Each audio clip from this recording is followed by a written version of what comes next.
বন্ধুরা, আজকে আপনাদেরকে দেখাতে এসেছি পতেঙ্গা সি বিচ। এটা পতেঙ্গা সি বিচ চট্টগ্রামে অবস্থিত। এটা দেখেন সুন্দর একটা জায়গা, যদিও এখন লোক সমাগম খুবই কম। কারণ কাকা, লোক নাই, লোক নাই। সন্ধ্যের পরে হবে না, বিকেল বেলা হবে না। আমি তো সকালে চলে আসছি। কতক্ষণ মানে কয় টাকা করে নেন? জন প্রতি 50 টাকা। ও, বাচ্চা কাচ্চা বাদে কয়জন ওঠা যায়? 7 জন। ও, কিন্তু এখন তো কেউ নাই, একা। আমি তো একা ওঠাও সমস্যা, এতগুলো টাকা তো দেওয়া সম্ভব না। তো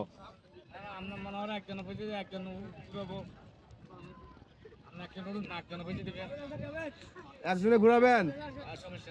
কই ঘুরাবেন? কোন কোন শিবির? ও আচ্ছা, শিপের ওখানে। এই তো ঢের ভিতরে যাওয়া যাবে, ঢের তো সমস্যা হয়ে যাবে।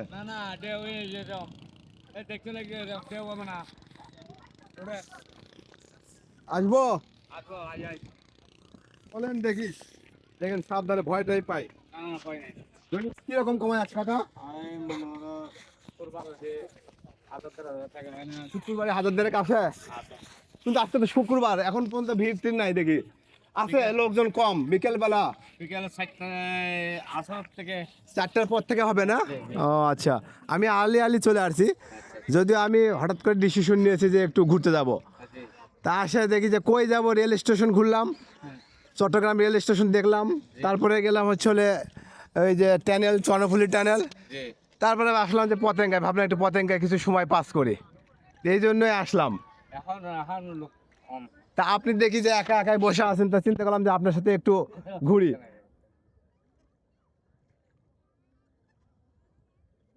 অন্যান্য দিন ভিড় কেমন হয়? অন্যদিন মনে করো মানুষ কম। মানুষ কম হয় না? মানে সরকারি ছুটির সময় বেশি হয়ে যায়। 500-700 টাকা আসে অন্যান্য দিনে, এই দূরেরই এরকম আসে না? এরকম আর শুক্রবারে 1000-2000 টাকা আসে। 1000 টাকা। আচ্ছা, বাসা কই? এখানেই? আমাদের বাসা হচ্ছে কর্ণফুলি। কর্ণফুলিতে? জি। এখানে, ওখান থেকে এসে এখানে করেন? হ্যাঁ জি। নৌকা নিয়ে নিয়ে চলে যান নাকি নৌকা নিয়ে আসেন আবার? যাও। নগলে চলে যায় আবার আসি। ও,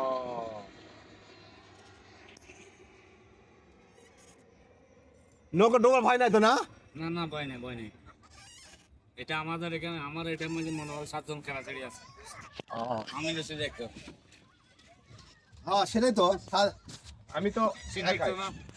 হ্যাঁ, 3 জন হরিণ হয়, ওখানে একজন, 7 জন। আচ্ছা আচ্ছা।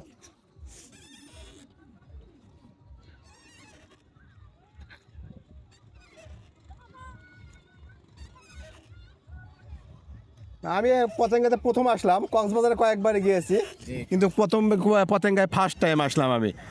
তো এই জন্য ভাবলাম যে যদিও হয়তো বা ভালো হয়েছে, এখন নিরিবিলি কম, লোকজন কম, তারপরে কিন্তু অনেক লোক হয়ে গেছে। এটা মনে হয় আপনার মনে হয় 4টা, অনেক সময় জোয়ার আছে 4টার দিকে। আচ্ছা। এটা সব শুকনো থাকে তো, হ্যাঁ। সব জায়গা নাড়ি যায় সরকারি বন্ধের সময়। ও আচ্ছা আচ্ছা। তো মনে হয় এখন তো পাথরও যাবে পানি, পাথর?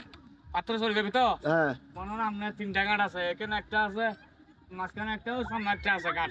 আচ্ছা, এখানে মানুষ ভিড় হয়ে যাবে বিকেল বেলা। বিকেল বেলা এই পাথর ডুবে যাবে পানিতে বিকেলে?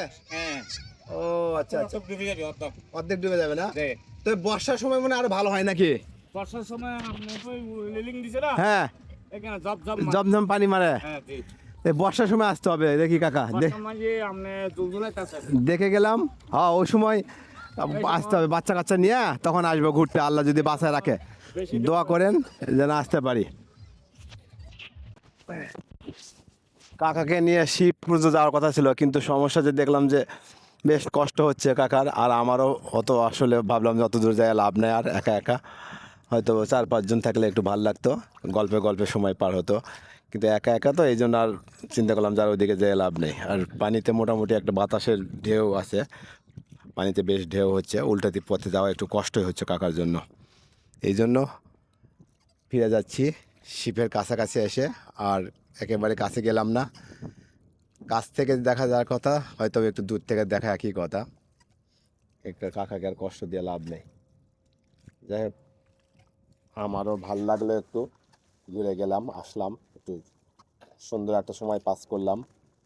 তবে কোনো বন্ধুকে পেলে ভালো হতো, যদি কোনো বন্ধু আসতো তাহলে হয়তো বা আর একটু ভালো সময় কাটতো, আর একটু ভালোভাবে ভিডিও করতে পারতাম, সেও আমাকে হেল্প করতে পারতো ভিডিওর ক্ষেত্রে। সমস্যা নেই, আসলে সবার সবার সব সাথে একসাথে সময় মেলানোই কঠিন। একজনের সময় হলে আরেকজনের সময় হয় না, একজনের সমস্যা দূর হলে আরেকজনের সমস্যা শুরু হয়। এটাই জীবন, এটাই সত্য ঘটনা। অতএব আমি একলা পথ চলতে শিখে গিয়েছি, আর একা পথ চলাটাই ভালো। নিজের সমস্যা নিজের সমাধান করা যায়, অন্যের সমস্যা নিয়ে চিন্তা করার দরকার হয় না। যখন পাঁচজন একসাথে হবে তখন পাঁচজনের পাঁচ ধরনের সমস্যা হয়, তখন দেখা যাচ্ছে যে পাঁচজনের সমস্যা নিয়ে ভাবতে হয়। আর যখন একা থাকবেন তখন একার সমস্যা নিয়ে ভালো লাগে। অতএব আমি একা চলতে অভ্যস্ত হয়ে গেছি, এই জন্য একাই চলতে ভালো লাগে। সাথে আমার কাকা আছে, এটাই অনেক কিছু, আর কোনো প্রয়োজন নেই। ইনশাআল্লাহ পরে আবার অন্য কোনো ভিডিওতে আপনাদের সাথে দেখা হবে। দেখেন কাকা দুইজনে দুই হাত দিয়ে কেমনে এখনই একা একা বইটা মারতেছে, যদিও এটা আমার পক্ষে সম্ভব না হয়তো, তবে আমিও যদি এরকম কাকার মতো অবস্থা হতো হয়তো আমারও পক্ষে সম্ভব হতো। সব কিছুই আছে অবস্থানের ওপর নির্ভর করে, মানুষের যে যে অবস্থানে থাকে সেই অবস্থানটাই মেনে নিতে হয়, বাধ্য হয়। আল্লাহ হাফেজ, ভালো থাকবেন, দেখতে থাকেন।